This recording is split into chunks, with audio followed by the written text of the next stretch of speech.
Aquí estamos, señores, nuevamente con ustedes, un politicón.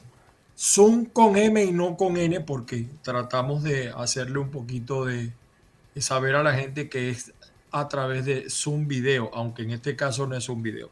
Tony Romero y este servidor Ángel Monagas, hoy tenemos una conversación muy especial con un hombre que necesita poca presentación, porque yo creo que en Venezuela el que no ha leído el Nacional no es venezolano. O sea, desde que uno está carricito, uno escucha hablar del Nacional. Solamente los que vivíamos en el Zulia, que superó un poco, decía la gente, ¿cuál es el panorama de aquí cuando viajaba un zuliano? Pero ciertamente el Nacional es un emblemático periódico, no solamente por su actual director, sino por todo lo que representa. Es la memoria periodística de Venezuela. Un periódico que ha sufrido persecuciones, igual que sus periodistas, igual que su director, y hoy va a estar con nosotros analizando un poco el tema de lo que está sucediendo en Venezuela con esta persecución ahora de Tarek El Aizami. Tony Romero. Saludos amigos y a todos los que muy amablemente nos siguen y nos escuchan a esta hora. Y precisamente nuestro invitado ya lo vamos a colocar a continuación. Ahí está con nosotros. Tiene muy poca presentación y mucho que decir con nosotros en lo que está ocurriendo actualmente en las noticias palpitantes, como lo es toda esta situación que ocurre políticamente y económicamente en Venezuela con el caso Tarek El Aizami y por supuesto PDVSA. La introducción, señor Otero, para que nos salude y cómo se siente. Hola, bueno, buenos días, buenas tardes para mí. No, me siento bien aquí viendo todo lo que está pasando, que es muy excitante todo lo que está sucediendo allá. Señor Otero, si usted me permite, Ángel, si usted me permite para hacer la introducción, ¿por qué invitamos al señor Miguel Enrique Otero para hablar sobre esto?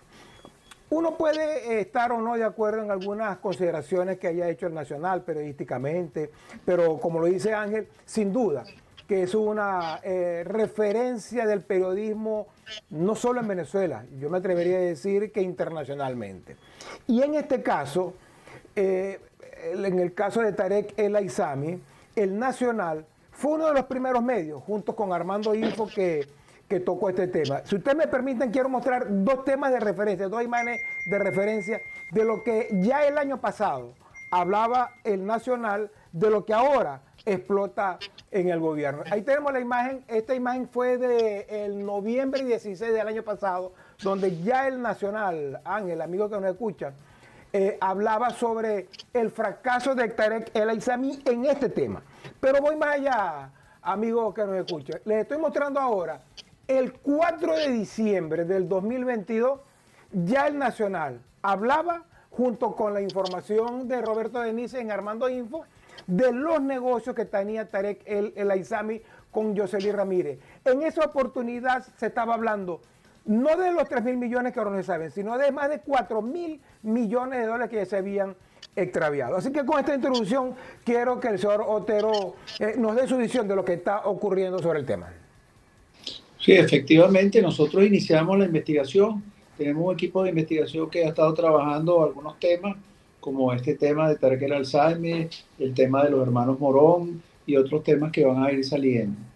Y bueno, el tema de Tarek El Aizami es un verdadero escándalo. Es una cosa que nunca ha ocurrido a un nivel de desaparición de dinero tan grande como esta. El año pasado, PDVSA facturó 25.000 millones de dólares y lo que le llegó al erario público no llega a 4.000. Se hablaba del 16% solamente. O sea, del 16% una cosa de increíble. Primero que vendieron petróleo, primero no produjeron lo que dijeron que iban a producir. Tarek ofreció aumentar la producción, que estaba en 600, 700 mil barriles, a 1 millón y no lo logró hacer. Se quedó paralizada en esa producción a pesar de que abrieron las puertas de Chevron y nada, no hubo nada, ningún cambio en la producción. Después, el ingreso por lo que supuestamente vendieron resultó ser una mínima parte de lo que ha debido ser. Ellos vendieron mucho petróleo en mercado negro, que es un mercado muy peligroso, porque el mercado negro de petróleo, o sea, el mercado no oficial, pues se roban el petróleo. Entonces, una parte que el petróleo vendido a gente que nunca pagó. Sí, por Y el otra tema parte, de saltarse las sanciones a través de la zona CRIP, ¿no? sí, por saltarse las sanciones, pero lo han podido hacer más, un poco más garantizando los pagos. Y después un dinero que cobraron y que se desapareció, que puede ser entre 3.000 y 3.500 millones. Entonces, aquello es una verdadera catástrofe, porque Venezuela sigue siendo un país que depende del petróleo, no depende de otra cosa. Y si la industria petrolera tiene esas características, el que opera la industria petrolera está en esas condiciones, pues imagínense lo que está sucediendo en Venezuela en el área económica, algo verdaderamente terrible, y lo que va a suceder este año desde el punto de vista económico. Entonces, esta investigación sobre Tarek y su gente, porque el régimen ha detenido, según dijo Jorge Rodríguez, 19 personas, los cuales hay dos jueces, varios militares, un superintendente, que era el segundo de Tarek, en fin, una cantidad de gente que se han llevado, el que ha construido los edificios allá en la burbuja de las Mercedes. O sea, es una cosa insólita lo Terrible, que ha pasado. terrible, El único que no está preso es Tarek Al-Alzami, no sabemos dónde está y no sabemos cuál va a ser su destino, qué es lo que van a hacer con él. No se sabe incluso si Tarek El Aissami está vivo, está muerto, está negociando, o sea, muchas dudas. Y fíjese que en la libreta de notas del SEBIN, que está el señor Gonzalo López, que es hombre de confianza directamente de Nicolás, porque algunos creían que era de Diosdado, pero realmente responde directamente a Nicolás. Aparecen 63 procesos, es decir, serían 63 promedio de las personas involucradas. Ayer anunciaba Jorge Rodríguez que estaban detenidas 19, pero sabemos que esa cifra, lo más triste es que en Venezuela nunca vamos a saber realmente cuántos van a detener o van a procesar, porque estamos en medio, hay una broma que ha corrido mucho en redes, esto es un proceso meramente chavista, porque los involucrados son chavistas, el fiscal es chavista, los jueces son chavistas, los medios de comunicación que también han publicitado esto como últimas noticias, el Universal, son chavistas. Ahora, no, lo que me preocupa es que no hay precisión del dinero que entre comillas, se extravió, se perdió, no aparece. Sí, porque porque es que además no se sabe de dónde sale esa cifra. De los 3.000 supuestamente millones. que Es una hubo cifra 2 años. que da el gobierno, señor Otero. No, eso no, es que todo ya es una caja negra. Es un país que no tiene contabilidad, no tiene contraloría, bueno, las cifras son aproximadas. En fin, hay varias economías dentro del mismo Estado, y como eso no es una dictadura normal, sino una corporación criminal, entonces el Me gusta flujo ese de término. dinero pasa por distintos grupos. Entonces hay una imposibilidad de conocer realmente qué es lo que sucede en un punto de vista, digamos, racional, en un punto de vista profesional. Ahora, usted como analista político y por supuesto usted que tiene el control de todo lo que pasa en Venezuela, porque el Nacional Ponerle la ciertamente información. recibe, exacto, de la información de lo que pasa en Venezuela. ¿Maduro esperaba esto o lo sorprendió? Porque nadie cree en Venezuela que es un problema moral. O sea, un Claro. régimen que tiene 24 años desapareciendo fortuna. O sea, yo no creo que eso sea, presumo yo que no es la preocupación por el dinero perdido, sino yo siento a Maduro, lo vi en el mensaje que envió antes de ayer, 28 segundos, se le veía compungido, los ojos ayer de Diosdado era que casi lloraba, pero ¿por qué? Ellos se sorprendieron de esto que salió Tarek, en lo cual usted y muchos medios advirtieron lo que estaba pasando. ¿Qué piensa Miguel Enrique Bueno, de esto? Maduro no se puede haber sorprendido porque él es el que da la orden. Eso no, Una operación como esa solamente se puede hacer si tiene la autorización y la vigilancia del propio Maduro. Ahora, yo lo que sí creo es que ellos el año pasado iniciaron el año asesorados por estos ecuatorianos que trabajaron con Correa y lograron estabilizar un poco la economía y lograron cierto crecimiento. Pero ese modelo dentro de lo que es Venezuela actual, que es una corporación criminal donde no hay verdaderos controles, en el mes de julio empezaron a imprimir billetes con las protestas de los maestros y desmantelaron el modelo que le estaban dando los ecuatorianos. Y empezaron a tener, digamos, otra vez el camino a la hiperinflación, el camino a la crisis, el camino al no crecimiento económico. Entonces, ¿qué es lo que pasa? Que si a eso le sumamos lo que está sucediendo con PDVSA, que no entrega los recursos, porque se desvían los recursos, bueno, empezamos este año en una total crisis. Ahora, una de las cosas que yo me imagino que habrá hecho Maduro es, bueno, tenemos que resolver algo. Y la manera de resolver es, bueno, vamos a llevarnos presos a toda esa gente, aunque sean los más allegados. Vamos a juzgarlos por corrupción. Porque en Venezuela todo lo que tiene que ver con el gobierno está metido en corrupción. Eso ahí no se salva a nadie. Puede que se salvará uno o dos, pero la mayoría no soportan un cuarto de auditoría. Bueno, sí. ¿Por qué llego yo a eso? Porque nosotros, en las investigaciones que estábamos haciendo a finales de año, empezamos a hacer unas investigaciones sobre los hermanos Morón, que son los operadores o testaferros del hijo de Nicolás, de Nicolásito, que son los que operan las minas de oro, etcétera. Y Nicolásito es un agente nuevo dentro de toda esta corporación. Entonces, ellos les dio una furia espantosa. Nos allanaron los que están allá, los periodistas que están allá se los llevaron presos.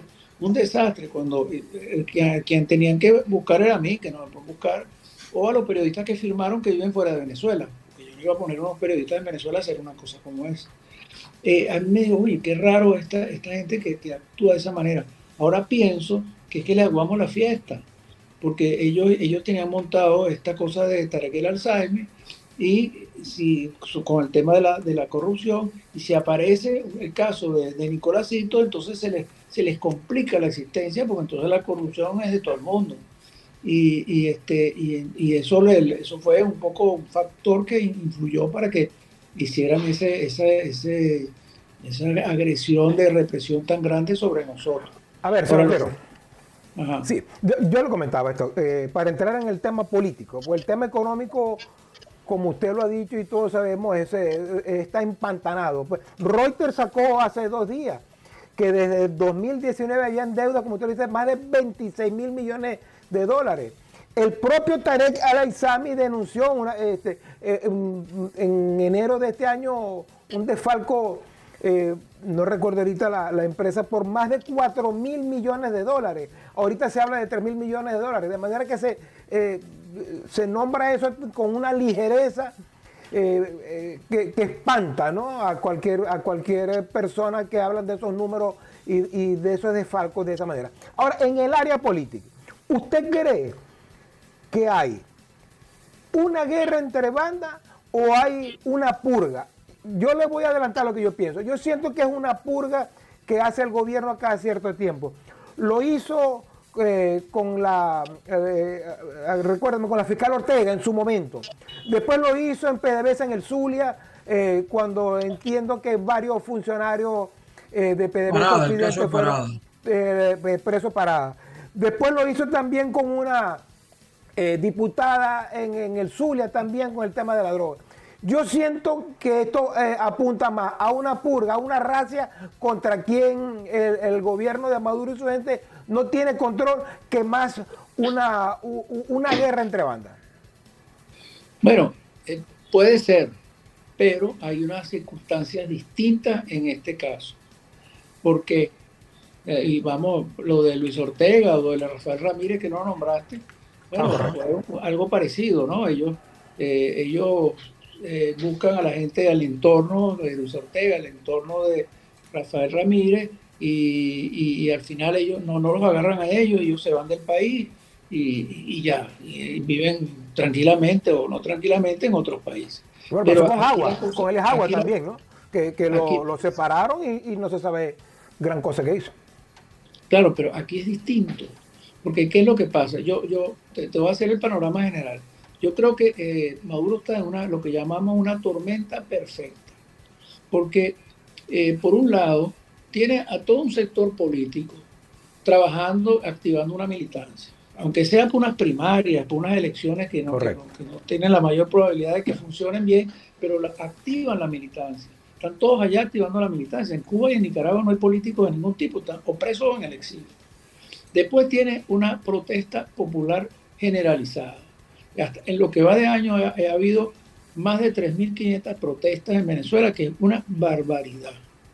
Después tiene un sector militar que, bueno, es un sector conspirador, que ha habido 8 rebeliones militares, es una realidad, pero es que ahora hay un problema adicional, que es que es el salario de los militares, no les pueden aumentar el salario, entonces les dicen que se rebusquen, que monten, bueno, montar una empresa, Ahora, rebuscarse, pero esos militares tienen comando, tienen tropa, porque son todos. yo le tuviera miedo si le dicen eso a los que tienen tropa.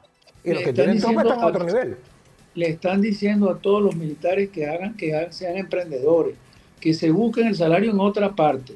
Eso genera un descontento, pero monumental.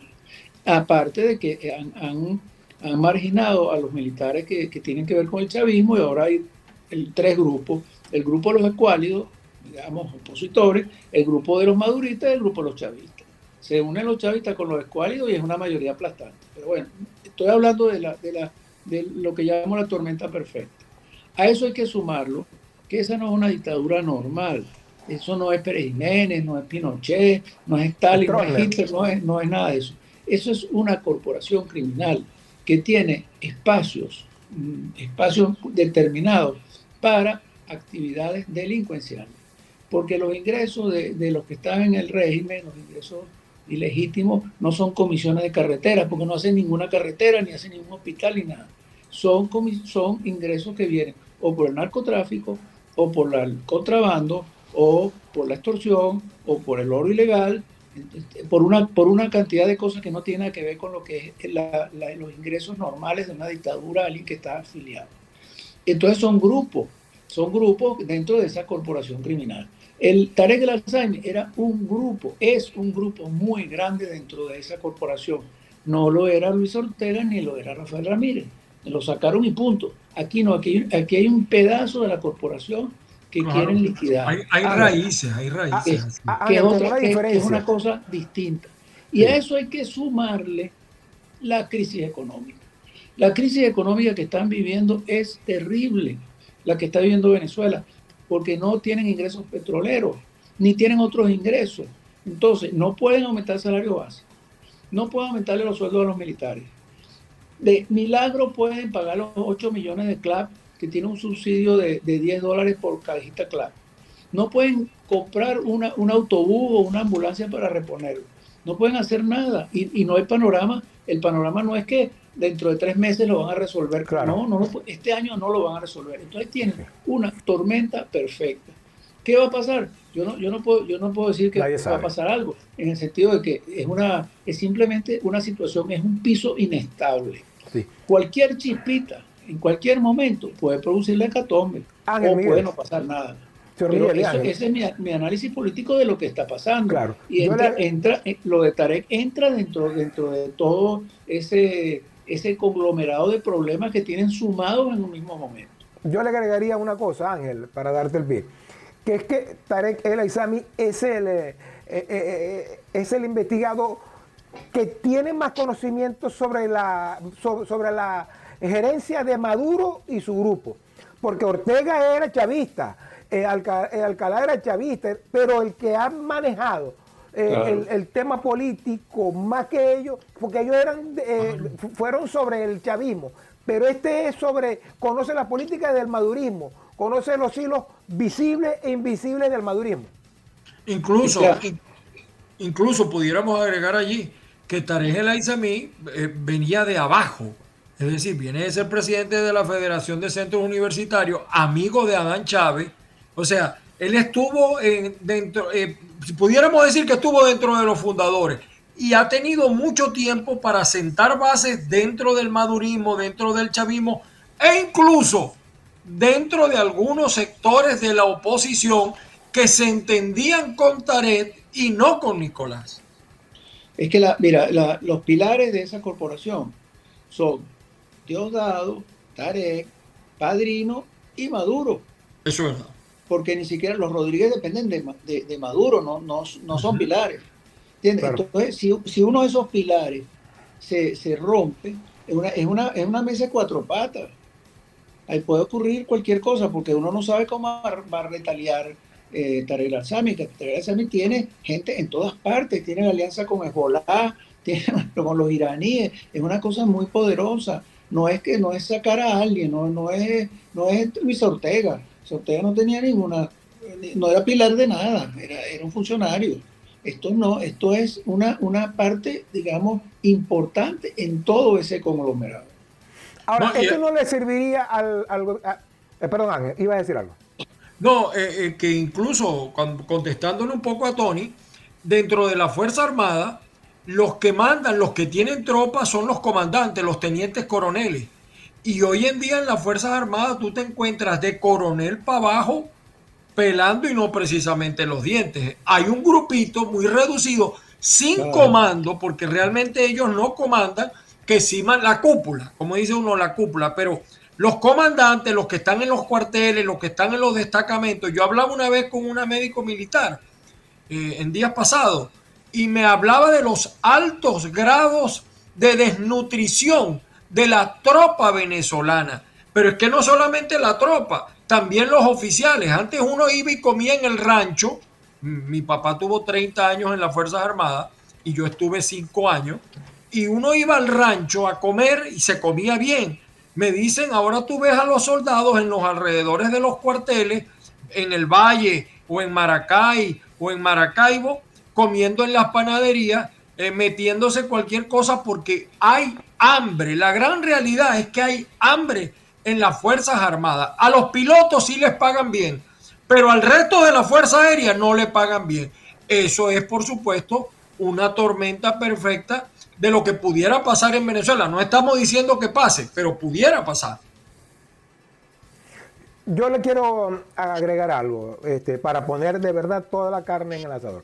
Esto también no le puede servir, Ángel, señor Otero, al gobierno para dar una muestra, porque en lo interno quizás nosotros sabemos todo esto que está diciendo, pero para el exterior mucha gente no conoce esto y puede ver que es una lucha efectiva del gobierno de Maduro contra la corrupción. Y esto no son parte de las cosas que le está pidiendo, entre otras cosas, los Estados Unidos para aliviar el tema de las sanciones. Yo creo, intuyo que esto puede servirle al gobierno para decirle al gobierno de los Estados Unidos que le pida muestras de lucha anticorrupción. Bueno, ¿qué mejor muestra que mete preso a una persona por la cual el gobierno de los Estados Unidos está pidiendo 5 millones, como lo es el señor Yosemite, el de Sunacrip? Eso es una muestra, pudiera decir el gobierno al gobierno de los Estados Unidos, que bueno, sí, después de 3 años, las denuncias que hacía Estados Unidos las entendemos como tal y le doy esta respuesta. Bueno, las sanciones, la condición que han puesto los americanos para levantar sanciones tienen que ver con el proceso electoral, no con la corrupción. Porque nadie va a creer pero esto es un empuje importante para negociar cosas como ya negoció con el tema de la Chevron. Lo que pasa es que Venezuela tiene el índice de corrupción más alto del mundo, pero no es por Tarek, es por todos. O sea, el grupo de Diosdado, el grupo de Maduro, Nicolásito, los militares de Padrino. Pero el gobierno está dando una muestra de lucha, que es lo que al final se le pide. Sí, pero la muestra de lucha es que nadie cree que es por la corrupción. Todo el mundo piensa que es un problema de ineficiencia exagerada o de que quebraron el país, este sector, o que no están de acuerdo con lo que está haciendo, que son bandas rivales. Pero nadie cree que porque desmantelen al grupo de Tarek El Alzheimer por corrupción, entonces empezó la lucha anticorrupción en Venezuela. Bueno, pero no lo quizás no lo creamos los que tenemos conocimiento, pero el gobierno de los Estados Unidos a lo mejor piensa. Yo más bien pienso que Maduro lo que temió, además es un tipo, primero tú sabes que Maduro es un tipo muy creyente, igual que el anterior charlatán del siglo, de religiones, de estos babalaos, de estos paleros y todas esas cosas. Y él tuvo hace unos 2 años una reunión y le dijeron que iba a ser traicionado. Es decir, yo creo que Maduro lo que está previendo con Tarek El Aissami, que Tarek El Aissami en esta revuelta pudo haber pasado que cuestionar el propio liderazgo de Nicolás Maduro. Y eso no lo perdona, asesorado además por los cubanos, que está muy claro lo que quieren de Nicolás, que no es de Nicolás, que es del país, ¿no? Así lo veo yo. Sí, también eso es posible, que Tarek estaba en una conspiración y atesoró ese dineral para hacer efectiva la conspiración, pero ya eso es una especulación. Claro, una especulación. Evidentemente. Una especulación. Lo que es más posible es que esa es una estructura criminal donde hay grupos, y cuando un grupo le pisan a un grupo, empiezan las retaliaciones. Pero si además el que pisó la manguera se cogió todos los reales, pues entonces hay que sacarlo, hay que eliminarlo. Que es lo Por que eso es que yo lo veo más como una purga. Bueno, es una purga que viene a continuar. Que tiene ese origen. Claro, tiene el origen de que le pisó la manguera y que además se quedó con todos los reales. Sin duda. Recordemos, Ángel, señor Otero, que las revoluciones son como el dios Saturno, que se comen a sus hijos para poder todas son así. Todas las revoluciones son así. Pregúntale en Cuba, ¿cómo se llama el militar que ejecutaron en Stalin, Mañal? Y Stalin también. El que esté en una revolución y no piense que va a poder terminar como el dios Saturno, como los hijos de Dios Saturno, no conocen la historia. Bueno, y mucho más atrás, el propio Hitler tuvo 200.000 atentados, ¿no? Y salió exitoso en todo, pero precisamente porque el problema básicamente es el poder, incluso más que el dinero, porque el dinero viene como consecuencia del poder, ¿no? Y quizás estemos en presencia de eso. ¿Cómo pudiera interpretar esto? Ya al final, mi pregunta final a Miguel Enrique, ¿cómo puede interpretar esto o cómo debiera interpretar esto la oposición, tomando en cuenta sus palabras, que creo que va a ser el titular de esta entrevista? Estamos en medio de una tormenta perfecta. Bueno, lamentablemente la oposición tiene un foco un poco extraño, porque primero ellos no se montan en la protesta popular, que eso es algo que yo no entiendo. ¿Cómo es posible, si es una dictadura y tú eres un líder de oposición, cómo no te montas en una protesta popular que es masiva? Las protestas populares no tienen presencia ni tienen dirección de los partidos políticos. Ya eso es una falla. La segunda falla es que ellos ven estas cosas como unas cosas distantes. Sale uno por allá, mira lo que están haciendo, puede ser un show, pero no se integra. Una de las grandes fallas de la oposición es la falta de foco en los problemas graves que suceden.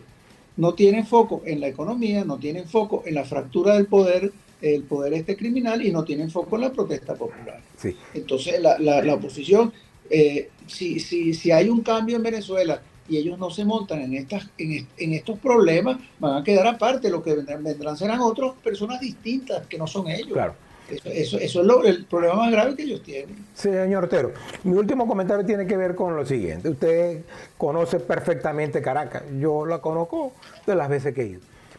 Pero uno se para en las Mercedes y ve esas fotos y esos videos, toda esa burbuja que nace.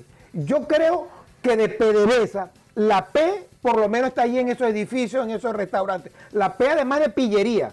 La P de PDVSA está en esas construcciones, en esas barbaridades, excentricidades, que todos sabemos que son un dinero que no puede ser conseguido sino de esta forma. Ahora, el alcalde de esa zona, no sé cuál es el alcalde, usted me corrige, el gobernador, las cámaras municipales, ven esos edificios y no dicen nada. Hay alguna conchupancia, nadie puede decir, nadie dijo ni el alcalde de la zona, ni los concejales de la zona, ni los diputados de la zona.